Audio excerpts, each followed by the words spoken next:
Ever settled into that expensive first-class seat, ready to relax, only to be targeted, humiliated, and publicly ejected? For 17-year-old Jamal, his dream trip turned into a nightmare. He was black, he was young, and a flight attendant decided he didn't belong. But she picked the wrong kid and the wrong dad. When his father made one phone call, the entire aircraft, ready for takeoff at Hartsfield-Jackson Atlanta International Airport, was grounded. Buckle up, because this isn't just a story of injustice. It's a story of power, prejudice, and karma hitting back hard. You won't believe the twists that followed. The scent of recycled air and expensive leather usually filled Jamal Washington with a thrill. At 17, this was his third time flying first class, a perk of his father's demanding job and the resulting air miles. This trip, however, was special. He was heading from Atlanta to San Francisco for a prestigious summer coding camp, a significant step towards his MIT dream.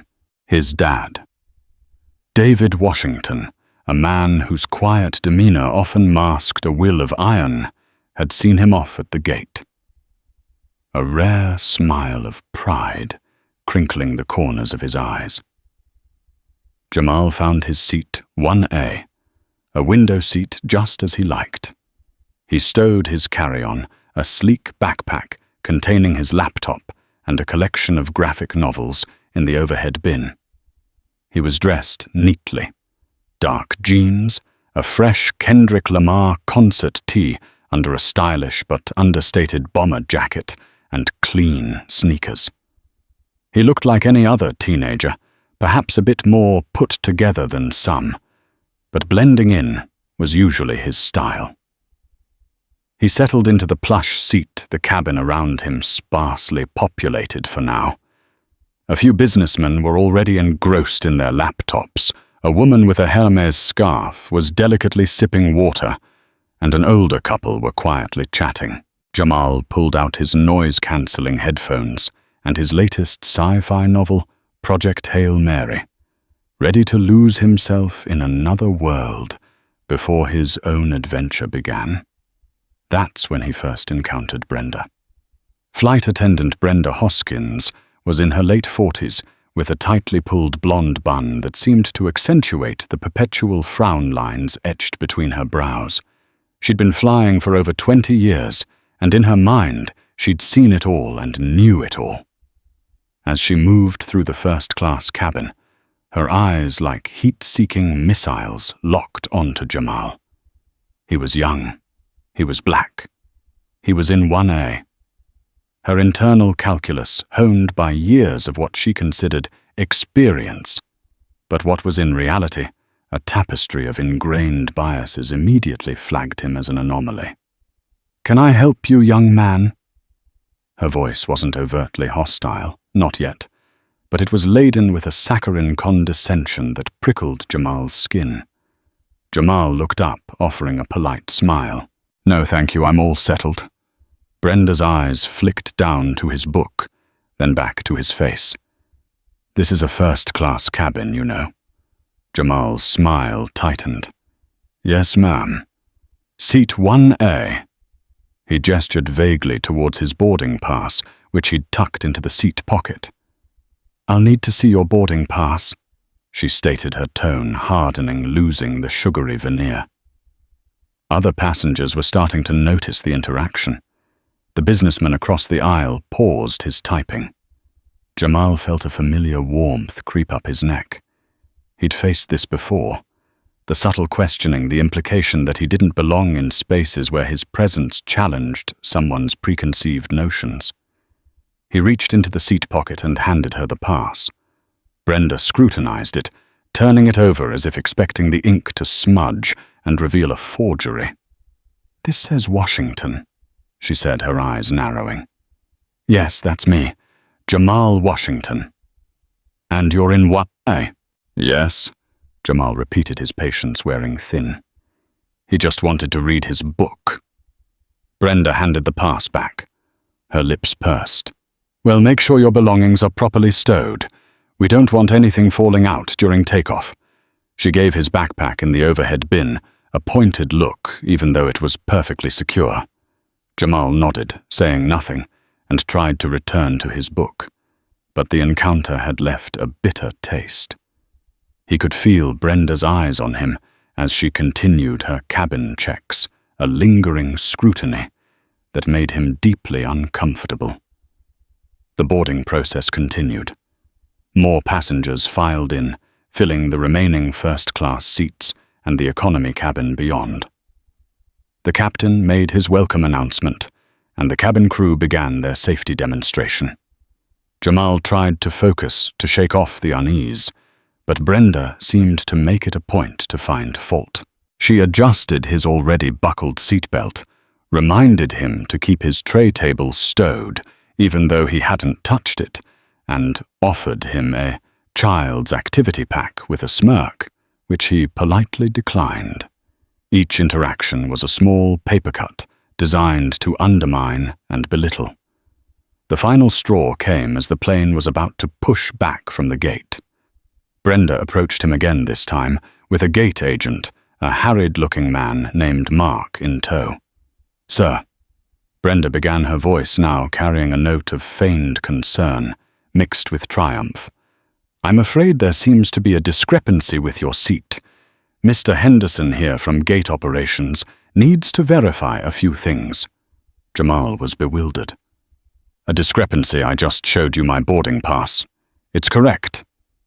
Mark, clearly flustered, and likely just taking Brenda's word, looked at Jamal with an apologetic but firm expression. "Sir, we have a report that this seat might be double-booked or there's some confusion. If you could just come with me to the gate, we can sort this out quickly." "Sort it out?" "We're about to take off," Jamal protested, his voice rising slightly despite his efforts to remain calm. Heads were turning. The woman with the Hermes scarf was openly staring. "That's why we need to be quick," Brenda chimed in, her expression now one of smug officiousness. "We can't hold up the entire flight for one passenger's seating issue." The implication was clear. He was the problem. He was holding things up. "But there is no issue," Jamal insisted, his frustration mounting. "This is my seat. I paid for it. My dad—" "Sir, please," Mark interrupted, his voice firmer now. "We don't want to cause a scene. Just come with me."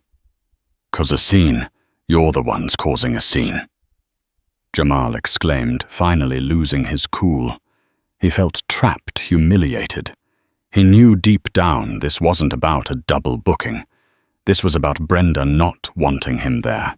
"If you don't cooperate, sir," Brenda said, her voice dropping to a steely whisper, "we'll have to have you removed for being a disruptive passenger." The threat hung heavy in the air.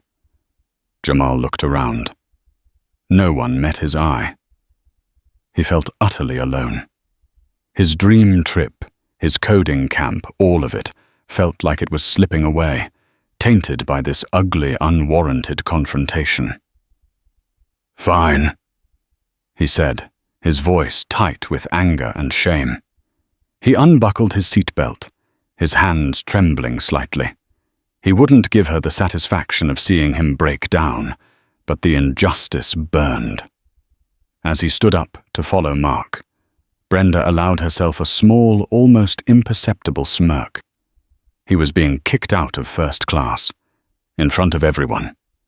The walk from seat 1A to the airplane door felt like a mile-long gauntlet of shame. Jamal could feel the stares of the other first-class passengers, a mixture of curiosity, pity, and perhaps in some, a silent judgment that he must have done something to deserve this. Brenda Hoskins trailed behind him, and Mark like a prison guard, her presence a constant, smug reminder of her victory. Once in the jet bridge away from the prying eyes of the passengers, Mark's demeanor softened slightly. "Look, son," he began. "I'm sure this is just a mix-up. Let's go to the desk and we'll see what's going on." Jamal wasn't listening. The anger and humiliation were churning inside him, a toxic brew. He pulled out his phone. "Who are you calling?" Mark asked, a hint of nervousness in his voice. "My dad," Jamal said, his voice flat. He dialed. It rang twice before David Washington answered, his voice calm and professional. "Jamal, everything all right, son? You should be taking off soon." "Dad." Jamal's voice cracked, the emotion finally overwhelming him. They kicked me out of my seat. They kicked me off the plane." There was a moment of stunned silence on the other end. David Washington was a partner at one of Atlanta's most prestigious law firms, specializing in corporate litigation and civil rights cases. He was a man accustomed to dealing with high-stakes conflicts, but the thought of his son, his bright, ambitious boy, being subjected to such treatment sent a jolt of cold fury through him. "What?" explained Jamal, slowly. "Where are you now?" David's voice was still quiet, but it now had an edge of tempered steel. Jamal recounted the story, his voice thick with emotion. Brenda's initial suspicion, the constant harassment, the accusation of a discrepancy, and the public removal. Mark shifted uncomfortably beside him, overhearing Jamal's side of the conversation. Brenda, who had followed them to the gate desk, stood with her arms crossed, looking impatient. When Jamal finished, David asked, "What is the name of the flight attendant, Jamal?" Brenda Hoskins, I think she said." "And the airline?" "Global Wings Flight 712 to San Francisco." "And you are at the gate desk now, at Hartsfield-Jackson?" "Yes, Dad." "Okay, son." David said, his voice a reassuring balm. "Listen to me. I want you to stay calm. Do not get agitated. Do not say anything more to them for now. Just hand the phone to the gate agent, Mr. Henderson." "You said Mark Dad.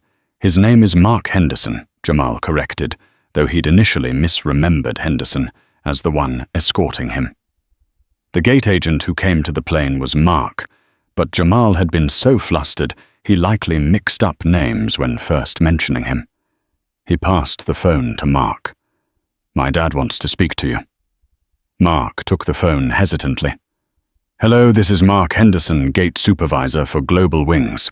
David Washington's voice, amplified slightly by the phone, was no longer just calm. It was Bing Leng Di, authoritative. "Mr. Henderson, my name is David Washington. I am Jamal Washington's father. I am also a senior partner at Washington Finley and Associates, and more pertinent to this situation, I am legal counsel for several aviation oversight committees and a member of the Frequent Flyer Advisory Board for your airline's parent company. My son, a 17-year-old minor, has just been wrongfully removed from Flight 712 from a first-class seat 1A that was fully paid for and confirmed. I understand flight attendant Brenda Hoskins instigated this removal based on what appears to be profiling and harassment." Mark's face visibly paled. He shot a nervous glance at Brenda, whose smugness was beginning to falter, replaced by a flicker of unease. David continued, his voice a relentless, controlled current. "I want you to understand the gravity of this situation. My son has been humiliated and discriminated against. Unless this is rectified immediately, and I mean immediately, I will be initiating a series of actions that will make Global Wings wish it had never heard the name Washington. First, a multi-million-dollar lawsuit citing racial discrimination, defamation, and infliction of emotional distress. Second, I will be contacting every media outlet I know, and believe me, Mr. Henderson, I know many. This story of a black teenager being unceremoniously kicked out of first class by your airline will be headline news by morning. Third, I will personally see to it that the Department of Transportation launches a full investigation into Global Wings' discriminatory practices. Your airline's reputation will be in tatters." Mark was sweating now. "Mr. Washington, I assure you we are just trying to sort out a potential seating issue. There is no seating issue, Mr. Henderson, and you know it." David cut him off. "This is an issue of prejudice. Now here is what is going to happen. You are going to escort my son back onto that aircraft. He will be reseated in 1A. Ms. Hoskins will offer him a sincere personal apology in front of the other first-class passengers. If she is incapable of that, she will be removed from the flight crew for this flight. Furthermore, that aircraft is not to move 1 inch from that gate until my son is back in his seat, and I have spoken to him to confirm he has been treated with the respect he deserves." "But sir, the flight is already delayed. We can't just hold a plane," Mark stammered. "You can and you will." David stated his voice, leaving no room for argument. "All the consequences I've outlined will begin to unfold within the next 10 minutes. I am 5 minutes from your terminal. I will be there shortly to oversee this personally. Do I make myself clear?" Mark, looking like he'd seen a ghost, mumbled, "Yes, Mr. Washington, crystal clear." "Good. Put my son back on the phone." Mark handed the phone back to Jamal, his hand trembling slightly. "Jamal," David said, his voice warm again. "Stay put. I'm on my way. And don't worry. We'll sort this out." Jamal nodded, a wave of relief washing over him quickly, followed by a renewed sense of anger at what he'd been put through. He looked at Mark, then at Brenda. Brenda's face was now a mask of disbelief and dawning horror. The power dynamic had shifted entirely. The gate phone rang shrilly. Another agent answered. It listened intently, her eyes widening, then looked at Mark. "Mark, that was operations. They said to hold Flight 712 at the gate, indefinitely, on the orders of someone very high up in legal." Brenda gasped. Mark just stared at Jamal, then at the phone in Jamal's hand, as if it were a viper. The plane was grounded, all because of one phone call, all because they messed with the wrong teenager and the wrong father. The drama was only just beginning. The atmosphere in Gate C-33 at Hartsfield-Jackson Atlanta International Airport had gone from routine pre-flight bustle to a thick, anxious stillness. Passengers on Flight 712 to San Francisco were growing restless. The initial announcement of a minor operational delay had stretched past the 20-minute mark, and whispers were starting to circulate. Why weren't they pushing back? In the jet bridge, the tension was a palpable entity. Mark Henderson was frantically speaking into his radio, his voice hushed but urgent. Brenda Hoskins stood frozen. Her earlier arrogance completely deflated, replaced by a sickly green pallor. Jamal, still holding his phone, watched them, a strange mix of vindication and weariness settling over him. He hadn't asked for this drama, but now that it was here, he felt a grim satisfaction that the injustice wasn't being swept under the rug. Within minutes, as promised, David Washington arrived. He was a tall, impeccably dressed man in his early 50s, his expression composed but radiating an intensity that made people take notice. He wasn't loud or ostentatious, but he possessed an aura of quiet authority that could silence a room.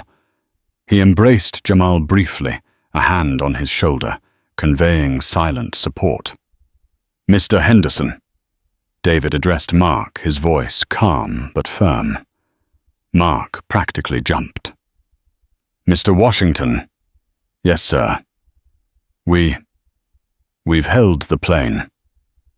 "Good," David said.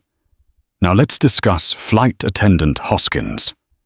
He turned his gaze to Brenda, who flinched as if struck. "Ms. Hoskins, my son tells me you initiated his removal from a seat he was rightfully occupying after subjecting him to a series of demeaning interactions. Is this true?" Brenda opened her mouth, then closed it. She looked to Mark for support, but he avoided her gaze, suddenly very interested in a spot on the carpet. I thought there was a mistake with the seating chart. Brenda finally stammered, her voice barely a whisper. He seemed out of place. The admission, however veiled, hung in the air.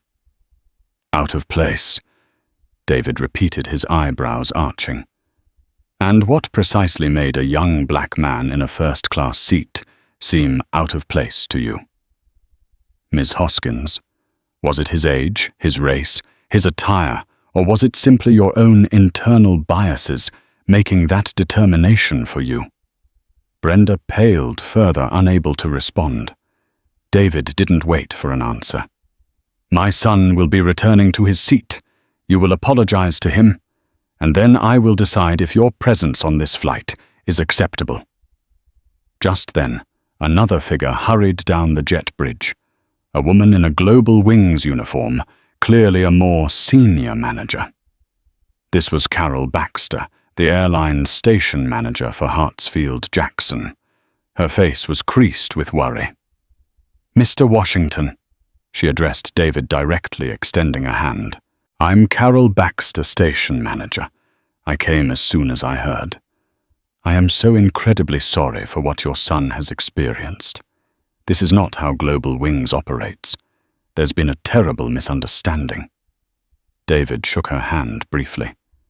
Ms. Baxter, a misunderstanding is when a coffee order is wrong.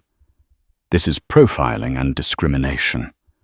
My son was publicly humiliated and removed from a flight he was ticketed for. That's not a misunderstanding. That's an outrage. I understand your anger, sir, completely, Carol said, trying to maintain a placating tone. We are taking this very seriously. Flight attendant Hoskins will be debriefed and appropriate action will be taken. Of course, Jamal is welcome back on the flight. We can even offer an upgrade, though he's already in 1A. David cut her off. An upgrade isn't the issue. The issue is accountability. My son will return to 1A. Ms. Hoskins will apologize. On board. In front of the other passengers who witnessed her actions. Carol looked hesitant. Mr. Washington, a public apology like that. It could be very disruptive. Disruptive? David's voice rose a notch, the calm beginning to fray. My son's forcible and unwarranted removal was disruptive. The grounding of this aircraft is disruptive. An apology is the least disruptive way to begin rectifying this. Or would you prefer we escalate this further? I have a press release drafted, Ms. Baxter. It details Global Wings' commitment to diversity juxtaposed with today's events. It's quite compelling. Carol Baxter's face tightened. She knew David Washington wasn't bluffing. The potential PR nightmare was immense. A grounded, plain accusations of racism, a powerful lawyer father. It was a perfect storm. All right, Mr. Washington, Carol conceded, though her expression was pained. Jamal will be escorted back to his seat. Ms. Hoskins will apologize. Mark, please ensure this happens. Mark nodded numbly. David then turned his attention back to the plane. One more thing, Ms. Baxter. I want to speak to the captain. Now. On board Flight 712. Captain Eva Rostova was a seasoned pilot with over 30 years of experience. She had been informed of a security issue involving a passenger that had led to the gate return and subsequent indefinite hold. She was not pleased. Delays cost money, messed with schedules, and frayed passenger nerves. When her first officer informed her that the station manager and the father of the removed passenger were requesting to speak with her, she braced herself. David Washington and Carol Baxter entered the cockpit.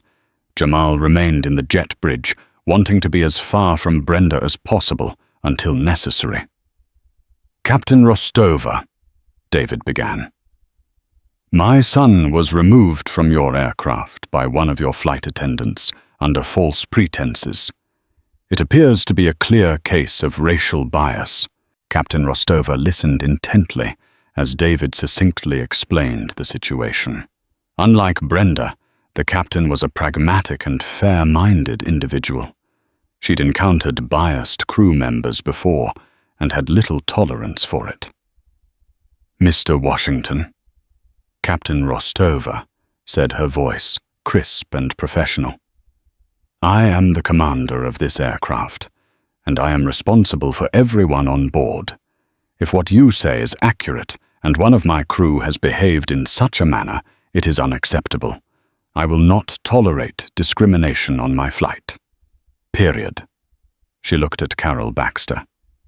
"Carol, what is being done?"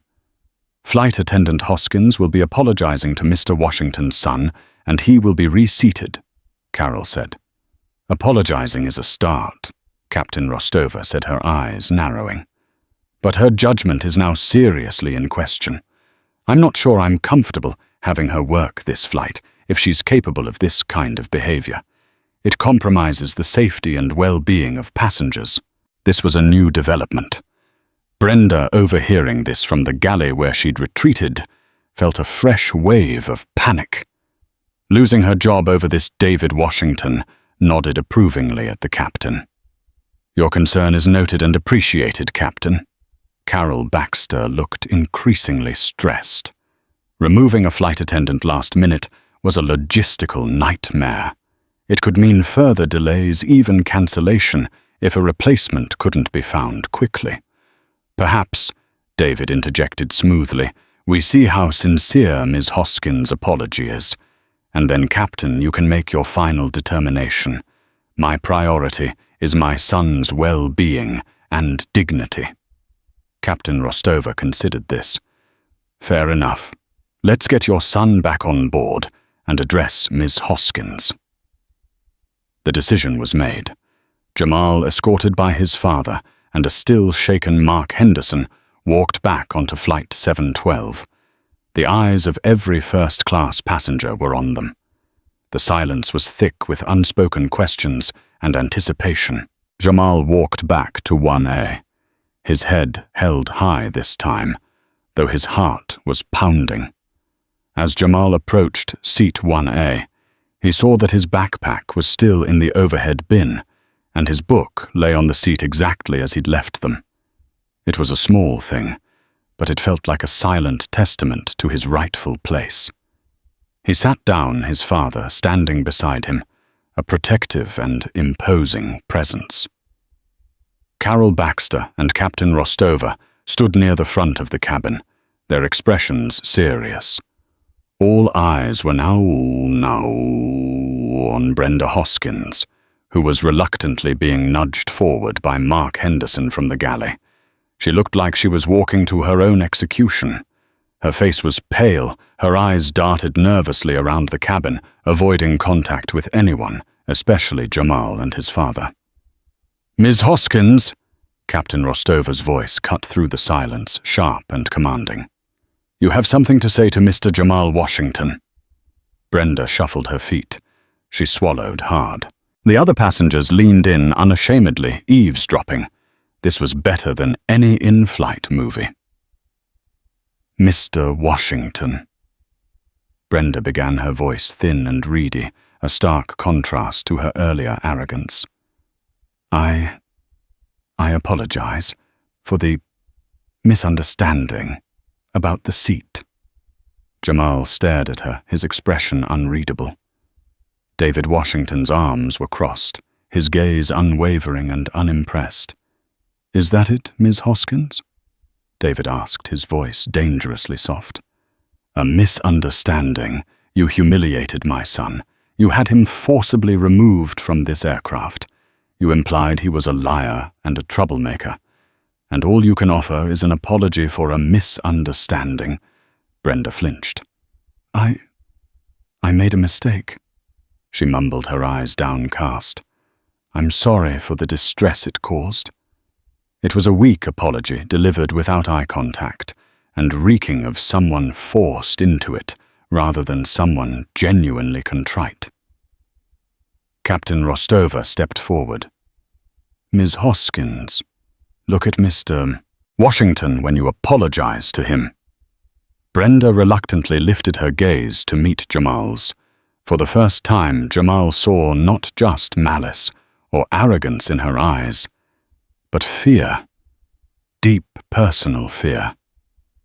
"Jamal," she said his name sounding foreign on her lips. "I am truly sorry for how I treated you. It was unprofessional and wrong. I misjudged the situation.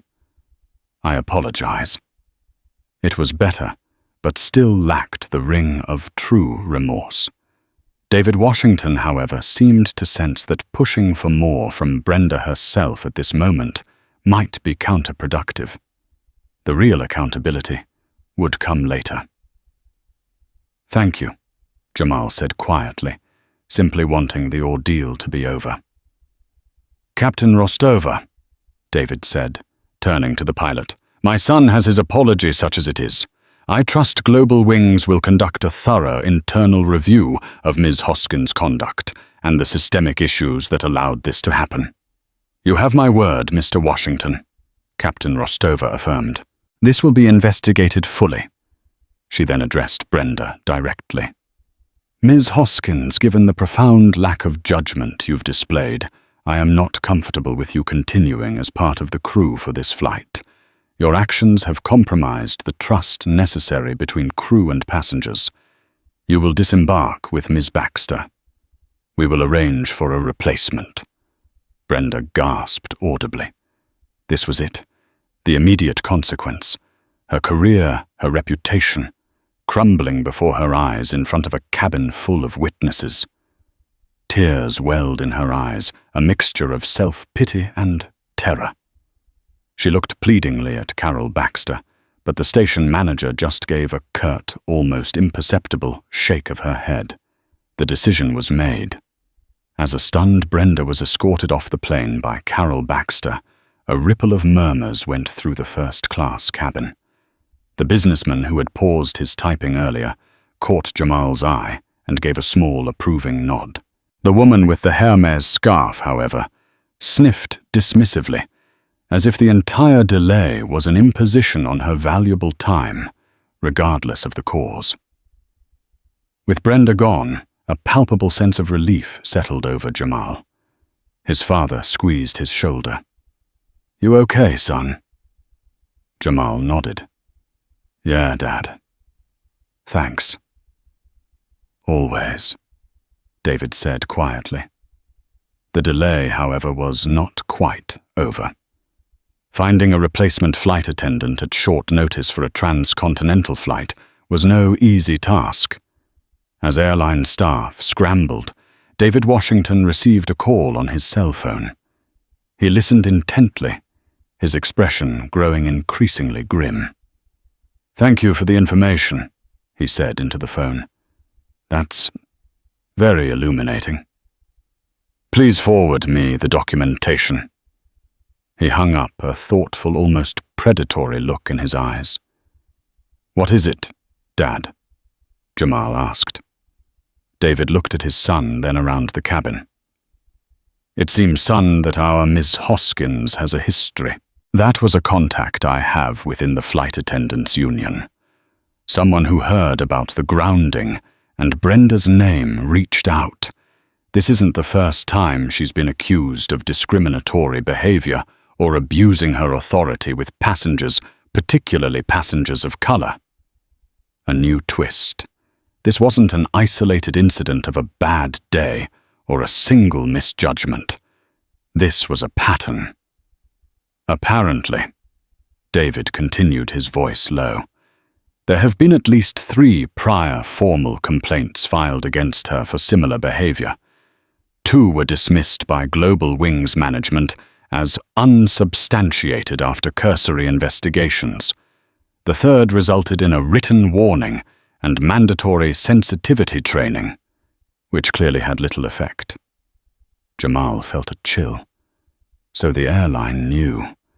They knew Brenda was a problem, and they had effectively enabled her behavior by not taking decisive action sooner.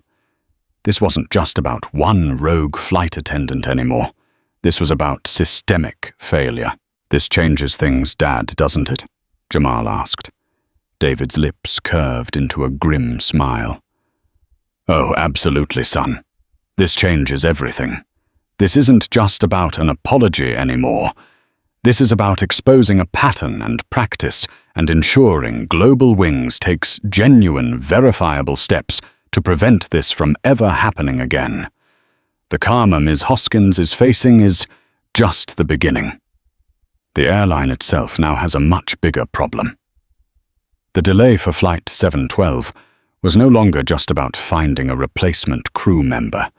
It was about to become a crucible for an airline's corporate responsibility and a flight attendant's reckoning. The initial drama had concluded, but the true fallout, the hard karma, was only just beginning to gather momentum. The news of Brenda Hoskins's history of complaints spread like wildfire amongst the Global Wings staff at Hartsfield-Jackson. What started as a contained incident was rapidly escalating into a full-blown crisis for the airline. David Washington, armed with the information from his union contact, made it clear to Carol Baxter, who had returned to the gate area, looking even more stressed after disembarking with Brenda, that a simple apology and removing Brenda from one flight was no longer sufficient. "Ms. Baxter," David stated in the now crowded gate area, where other airline executives had started to gather, "Global Wings has knowingly harbored an employee with a documented pattern of discriminatory behavior. Your airline is culpable. This isn't just about my son anymore. It's about every passenger who has been or could be subjected to this kind of treatment." Brenda Hoskins, meanwhile, was having a complete meltdown in a back office. The reality of her situation was crashing down on her.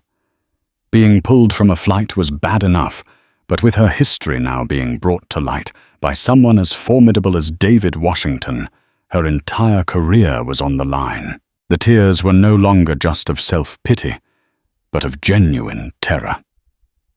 Her union representative had been called, but even he looked grim when he heard the details and who was involved. On board Flight 712, Captain Rostova had managed to secure a replacement flight attendant, a young, eager man named Alex, who had been on reserve. He was briefed quickly and joined the remaining first-class attendant, a seasoned professional named Maria, who had witnessed Brenda's behavior with quiet disapproval and had already subtly tried to make Jamal feel more comfortable after the initial harassment.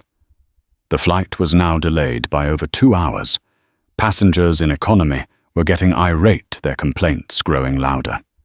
The first-class passengers, having witnessed the drama unfold, were a mix of sympathetic, annoyed, and grimly fascinated. David Washington excused himself from the gate area discussions and reboarded the plane to sit with Jamal until takeoff. "They're in full damage control mode out there," he told Jamal quietly. "They know they've messed up not just today, but by ignoring Brenda's past behavior." "So what happens to her now?" Jamal asked. "She'll face a disciplinary hearing, that's for sure," David said. "With her record and this incident being so high-profile, termination is highly likely, and frankly deserved. People like her, who abuse their positions of minor authority to demean others based on prejudice, have no place in customer service, especially not at 30,000 feet. The hard karma for Brenda was indeed beginning to bite. Within 24 hours, she was officially suspended, pending a full investigation. The evidence was overwhelming Jamal's testimony. David Washington's legal pressure, Captain Rostova's damning report on her lack of judgment, Maria's corroborating statement about Brenda's aggressive attitude towards Jamal from the outset, and now the resurrected files of previous complaints. The investigation was swift. Global Wings, under immense pressure and facing the threat of a massive lawsuit and a PR disaster, knew they had to act decisively. Brenda Hoskins was summoned to a formal hearing a week later. She tried to defend herself, claiming she was stressed that she genuinely thought there was a seating issue, that Jamal had been uncooperative, a claim easily refuted by Jamal's calm demeanor during most of the incident, which other passengers confirmed. But her defense crumbled when confronted with her documented history. The union rep could do little more than ensure procedure was followed. The airline's lawyers advised management that keeping her employed was an unacceptable liability. 2 weeks after Flight 712 finally belatedly made its journey to San Francisco, Brenda Hoskins received a certified letter. Her employment with Global Wings was terminated effective immediately. The reasons cited were gross misconduct, repeated violations of company policy regarding passenger treatment, and discriminatory behavior. The news hit Brenda like a physical blow. 22 years with the airline gone. Her pension, her flight benefits, her identity, all stripped away. She tried to appeal, but the decision was final. The friendly skies had become decidedly unfriendly for her. The karma, however, didn't stop there. Word travels fast in the airline industry. Branded as a problematic employee with a history of racial bias, finding another flight attendant job proved impossible. Other airlines wouldn't touch her. She had to sell her condo, downsize her life significantly, and ended up taking a job as a cashier at a discount supermarket, a world away from the perceived glamour of international travel. The perpetual frown lines on her face deepened, etched now not by authority, but by bitterness and regret. She had become invisible, a nobody, the very thing she had tried to make Jamal feel. For Mark Henderson, the gate agent, the consequences were less severe, but still impactful. He received a formal reprimand for failing to de-escalate the situation, and for too readily accepting Brenda's assessment without proper verification. He was sent for retraining, and his prospects for promotion were significantly stalled. He learned a hard lesson about blindly following a colleague's biased lead. While Brenda Hoskins was facing her personal reckoning, Global Wings was battling a public relations inferno. Despite their attempts to keep the incident quiet, it was too juicy, too flagrant to remain contained. Another first-class passenger, a tech blogger with a modest following, had discreetly filmed parts of the confrontation and Brenda's pathetic apology. Once the plane landed in San Francisco, he uploaded the footage. Combined with anonymous leaks from within Global Wings about the grounding and the reason behind it, the story exploded. A black teen kicked from first class. Dad's call grounds plane. Screamed online headlines, hat flying while black, hashed Global Wings shame, and "All justice for Jamal" trended for days. David Washington, initially hesitant to thrust Jamal further into the spotlight, realized the incident had taken on a life of its own. He decided that instead of hiding, they would control the narrative and use it to push for meaningful change.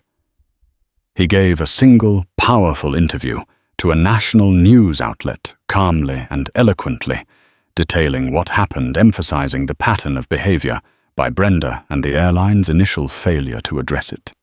Jamal, though naturally introverted, agreed to speak as well, encouraged by his father. He didn't want to be a poster boy for victimhood, but he also understood the importance of his story. He spoke with a quiet dignity that impressed viewers. "I just wanted to go to my coding camp," he said in the interview. "I had a valid ticket for a seat I paid for. Being treated like a criminal or like I didn't belong just because of someone's prejudice, it's not okay. It happens to a lot of people, not just on planes. I hope airlines and other companies learn from this." The public outcry was immense. Global Wings stock took a temporary hit. Boycott threats circulated online. The Department of Transportation, prodded by David Washington's official complaint, and the public pressure announced it was launching a review into Global Wing's anti-discrimination policies and its handling of passenger complaints. Facing this onslaught, Global Wing's CEO Arthur Kensington, a man usually insulated from the day-to-day operational blunders, had to step in. He issued a formal public apology far more comprehensive and sincere than anything offered initially. "Global Wings has failed," Kensington stated in a televised address. "We failed Jamal Washington. We failed to adequately address past issues with the involved employee, and we failed to uphold our own stated values of respect and inclusivity. For this I am profoundly sorry. An apology is not enough. We are taking immediate and concrete steps to ensure this never happens again." The concrete steps were significant largely because David Washington and his legal team were now in negotiations with Global Wings for a settlement, and systemic change was a key demand. The airline agreed to 1. Overhaul its complaint review process. An independent review board, including external civil rights experts, would be established to assess all discrimination complaints.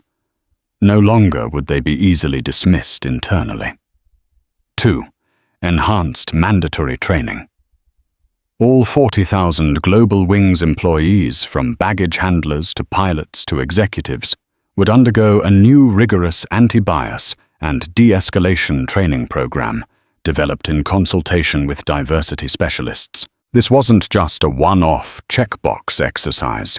It was to be an ongoing part of their professional development. 3. See something, say something. Policy for employees.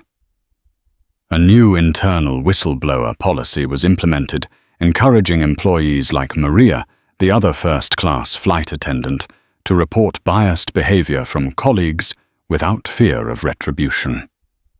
4. Public transparency. Reports.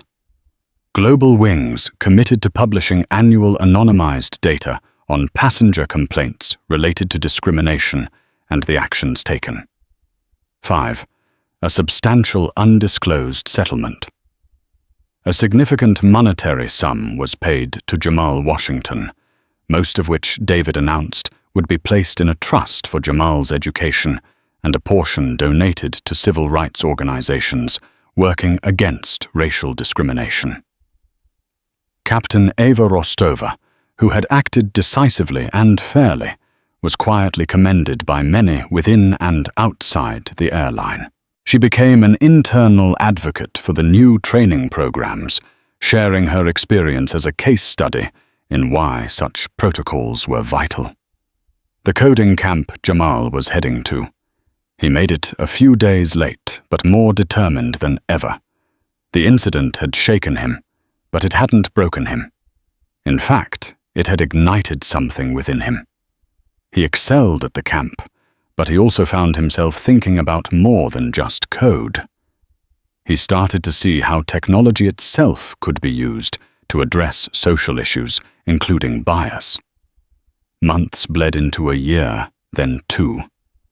The dramatic headlines about Flight 712 and the grounded plane dad gradually receded from the relentless churn of the 24-hour news cycle, replaced by fresher outrages and newer narratives. Yet for those directly involved, the incident wasn't a fleeting news item. It was a seismic event that had irrevocably altered the landscape of their lives and careers, casting long, persistent shadows and in some cases illuminating unexpected paths forward. Jamal Washington navigated the hallowed halls of MIT with a quiet intensity that set him apart. The coding camp had been just the beginning. Now, surrounded by some of the brightest young minds in the world, he thrived. Yet the experience on Global Wings Flight 712 had embedded itself into his psyche, a constant low hum beneath the surface of his daily life. He'd initially tried to compartmentalize it, to file it away as a bad thing that happened and was resolved. But it wasn't that simple. He found himself more attuned to the subtle currents of bias in everyday interactions, not just racial, but all forms of prejudice. He saw it in classroom discussions, in media portrayals, even in the algorithms he was learning to build. This heightened awareness was both a burden and a catalyst. His initial idea for an app to document discrimination had evolved. During a sophomore ethics in AI seminar, he presented a prototype called Alibi Witness. It wasn't just for documentation. It aimed to use geolocation and time stamping to create verifiable though anonymized records of incidents and connect users with legal aid resources, advocacy groups, and mental health support. It also included a feature for bystanders to corroborate reports, fostering a sense of collective responsibility. The project garnered attention within the university, winning a small innovation grant. Jamal found himself reluctantly stepping into leadership roles, guiding a small team of fellow students. He still wasn't comfortable with public speaking. But when he talked about Alibi Witness, his passion was palpable. His arguments cogent and compelling, born from a place of deep personal conviction. He learned that his voice, once suppressed in Seat 1A, now had the power to design and advocate for change. His relationship with his father, David, deepened. Their conversations shifted from typical parent-teen exchanges to discussions about justice, systemic change, and the responsible use of power. David saw not just his son, but a burgeoning intellectual and a potential leader. He never pushed Jamal towards activism, but he provided quiet support and counsel-sharing insights from his own decades in the legal trenches. "Change is incremental, son," he'd often say, "but it requires persistent, unglamorous effort, and sometimes it needs a catalyst, a moment that rips the veil off complacency. Your experience was one such moment for many." Jamal, in turn, often sought his father's advice, not just on legal or ethical quandaries related to his app, but on navigating the complex emotions that still sometimes surfaced. A flash of anger when reading about a similar incident, a twinge of anxiety when boarding a plane even 2 years later. He always booked his own flights now, always double-checked his seat, always had a copy of his boarding pass screenshot on his phone, a small ritual of self-protection. David Washington continued his formidable legal work. The Global Wings case became a cornerstone example in his lectures on corporate accountability and civil rights. He spearheaded a new initiative funded by a consortium of civil rights groups, Aviation for All, aimed at monitoring and challenging discriminatory practices across the entire airline industry. They developed a confidential reporting system for airline employees and passengers and successfully lobbied for clearer DOT guidelines on handling discrimination complaints, citing the Global Wings precedent. He took on the case of a Sikh man forced to remove his turban for a random security check by a different airline, and a group of Latina women who were unfairly accused of being disruptive on another carrier. Each victory was hard-won, but the Global Wings incident had provided a powerful blueprint and a stark warning to the industry. Global Wings itself embarked on a journey of painful and expensive transformation. CEO Arthur Kensington, initially acting out of PR necessity, found himself genuinely disturbed by the depth of the problem revealed by Jamal's case and the subsequent internal audit. The enhanced mandatory training was more than just a PowerPoint presentation. It involved immersive workshops, role-playing scenarios, facilitated by external diversity, equity, and inclusion, DEI consultants, and difficult, often uncomfortable conversations about unconscious bias. Captain Eva Rostova became a vocal champion of these programs, often sharing her perspective from Flight 712 without naming names, but clearly referencing the incident in pilot and crew training sessions. "Complacency is the enemy," she'd state bluntly. "Assuming it won't happen on my flight is how it happens. We are responsible for every soul on board, and that includes their dignity." The changes weren't universally embraced. Some veteran employees grumbled about PC culture gone mad and walking on eggshells. There were anonymous complaints about the training being too aggressive or making us feel like racists. The Independent Review Board faced its own challenges, navigating internal politics and ensuring its recommendations weren't diluted by middle management resistant to change. The cost of the new initiatives, the settlement with Jamal legal fees, and the initial dip in bookings from negative publicity ran into the tens of millions. However slowly, painstakingly, a shift began. The annual transparency reports, though showing an initial spike in reported incidents as people felt safer coming forward, began to show a gradual decline in substantiated cases of severe discrimination after the first 18 months. Global Wings even started receiving tentative praise from some industry watchdogs for the thoroughness of its reforms, though always with the caveat that long-term commitment was key. The airline learned that rebuilding trust was a marathon, not a sprint.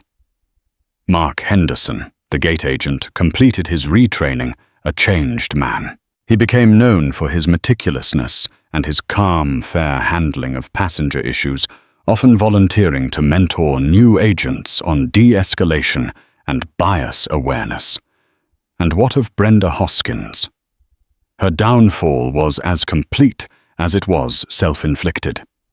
The loss of her job, her pension, and her social standing was a brutal reckoning. The supermarket cashier job was a daily reminder of her fall from grace. The customers were often rude, the work monotonous, the pay barely enough to cover her rent in a small, dreary apartment far from her old life. She cycled through periods of deep depression, bitter resentment, and fleeting moments of self-awareness. Her therapist encouraged her to confront the biases that had led to her actions, to understand why she had profiled Jamal, why she felt so threatened by his presence in first class. It was a slow, agonizing process. Some days she'd lash out blaming Jamal, his powerful father, the woke mob, the airline for not having her back. On other days, a flicker of understanding would emerge, a memory of her own father's casual racism, the echo chamber of similarly prejudiced colleagues she had surrounded herself with for years. She once saw Captain Rostova in a grocery store. Their eyes met briefly. Brenda saw no judgment in the captain's gaze, only a kind of sad neutrality, which was almost worse. She turned and fled, her face burning with shame. She occasionally saw news articles about Jamal's successes at MIT or David Washington's ongoing advocacy, each one a fresh stab of what she had wrought, not just upon them, but upon herself. Her karma wasn't a swift, dramatic bolt of lightning. It was a slow, relentless grind, a daily existence stripped of the status and authority she had once so carelessly wielded. It was the hard, unyielding consequence of choices fueled by prejudice, a life sentence of regret and diminished horizons. She had made a young man feel small and unwelcome, and in doing so had shrunk her own world to an almost unbearable smallness. The story of Flight 712. The grounded plane, the defiant father, and the shamed flight attendant became more than just an anecdote. It evolved into a case study used in business ethics courses, airline training manuals, and civil rights seminars. It served as a stark illustration of how quickly individual bias could escalate into a corporate crisis, the critical importance of accountability at all levels, and the enduring power of standing up to injustice.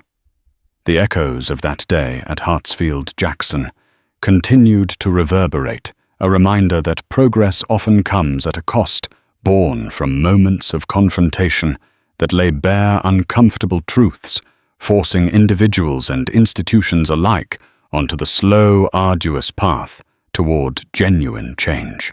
The lessons were hard-earned, paid for by Jamal's humiliation, David's righteous anger, Brenda's ruined career, and an airline's battered reputation. But for those willing to listen, those lessons were invaluable.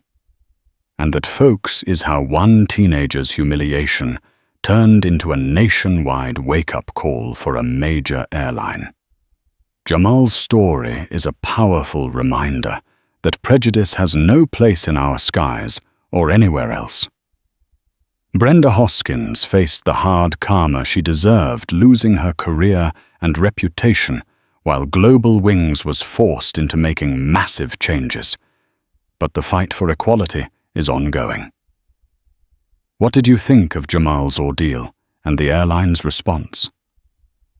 Have you ever witnessed or experienced something similar? Share your thoughts and stories in the comments below. Let's talk about it. If this story resonated with you, please give this video a thumbs up, share it with your friends, and don't forget to hit that subscribe button and the notification bell so you don't miss our next deep dive into real-life drama and justice. Thanks for watching, and fly safe, always with respect.